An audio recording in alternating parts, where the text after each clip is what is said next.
The Boston Celtics have had one of the more remarkable turnarounds of the NBA season.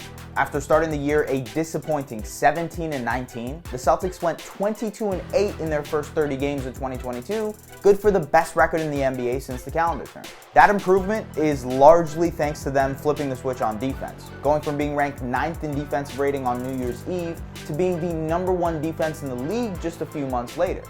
Their offense still leaves a lot to be desired some nights, but as the old adage goes, defense wins championships. So can it win the Celtics their 18th in franchise history this season?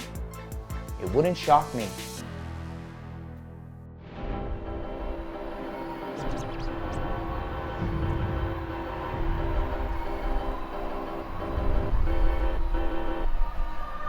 Before we dive into the Celtics, we should make it clear that defense really does win championships. Or rather, it's hard to win a championship without a top-notch defense. Since NBA.com began collecting points per possession data in the 1996-1997 season, only 2 champions have had a defensive rating outside of the top 10, the 2018 Golden State Warriors and the 2001 Los Angeles Lakers.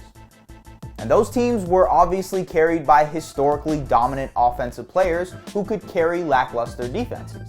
But it's not enough to just look at overall defense, especially when talking about postseason basketball. With the pace much slower and opponents having more time to game plan for one another, it is imperative to play good half-court defense in the playoffs. Since Cleaning the Glass began tracking half-court points per 100 possessions in the 2003-2004 season, only 3 NBA champions have fallen outside of the top 10 in half-court defense: the 2021 Milwaukee Bucks, 2016 Cleveland Cavaliers, and 2006 Miami Heat. The 2022 Celtics do not have to worry about this. Not only are they the #1 overall defense in the NBA, allowing just over 105 points per 100 possessions, but they're also the #1 overall half-court defense, allowing 89.7 points per 100 half-court possessions. And it's not hard to see why the C's D is so stout. Their nightly rotation doesn't have any weak links on that end of the court. Their 2 most defensive-minded starters, Marcus Smart and Robert Williams, both help anchor the Celtics in very different areas. Smart, the 2-time first-team all-defensive member, is remarkable at the point of attack, taking on the assignment of guarding the best guard or even player on the opposing team night in, night out. He's in the top 10 in deflections per game, loose balls recovered per game, and steals per game this season. As for Williams, the 4th-year center has really come into his own this season, becoming one of the best rim protectors in the NBA. Among centers that have defended over 700 rim attempts, Williams is #1 in defensive field goal percentage. According to B-Ball Index, he's in the 99th percentile in blocks on contest and in the 86th percentile in help side rim protection. It's not just Smart and Williams though. Al Horford has looked rejuvenated at the seasoned age of 35, Grant Williams has stepped up as a reliable wing defender, and the recent acquisition of guard Derek White has helped shore up their point of attack. Even the Celtics' offensive studs in Jaylen Brown and Jason Tatum are two-way players who, when engaged, are good team defenders. And ultimately, first-year head coach Ime Udoka has a versatile roster capable of playing a variety of defensive schemes, whether that's a traditional drop coverage with Williams or Horford as rim protectors, or their staple switch-heavy scheme that is routinely suffocating opposing offenses. Defensively, the Celtics very much so look like a championship team, but what about on offense? Well, let's go back to that historical context. Since the 1996-1997 season, 4 NBA champions have had an offensive rating outside of the top 10: the 2020 Lakers, 2010 Lakers, 2008 Celtics, and 2004 Pistons. But let's dive deeper.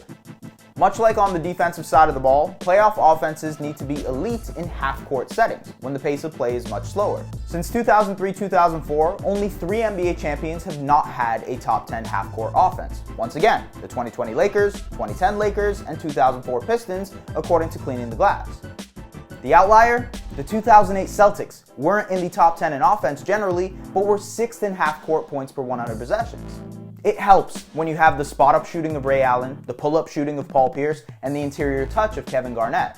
Simply put though, champions tend to have great to elite offenses in addition to top-end defenses. Go figure. So where does that leave the Celtics?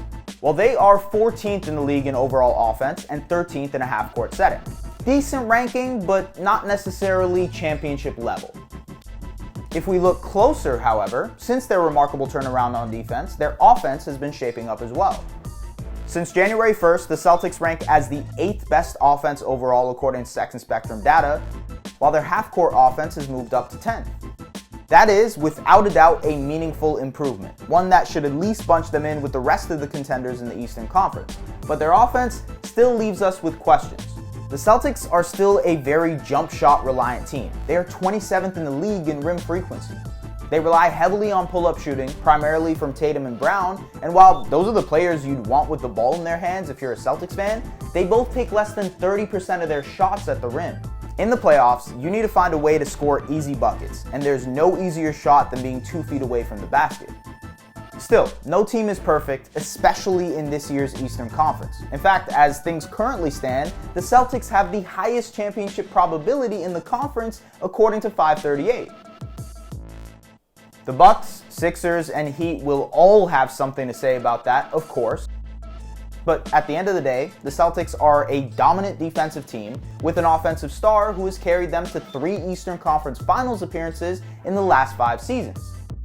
They are a real threat, ultimately, and I wouldn't be surprised if by the end of June, it's the Celtics raising the Larry O'Brien Trophy. Thanks for watching. If you like this video and want to see more content like this, hit that subscribe button.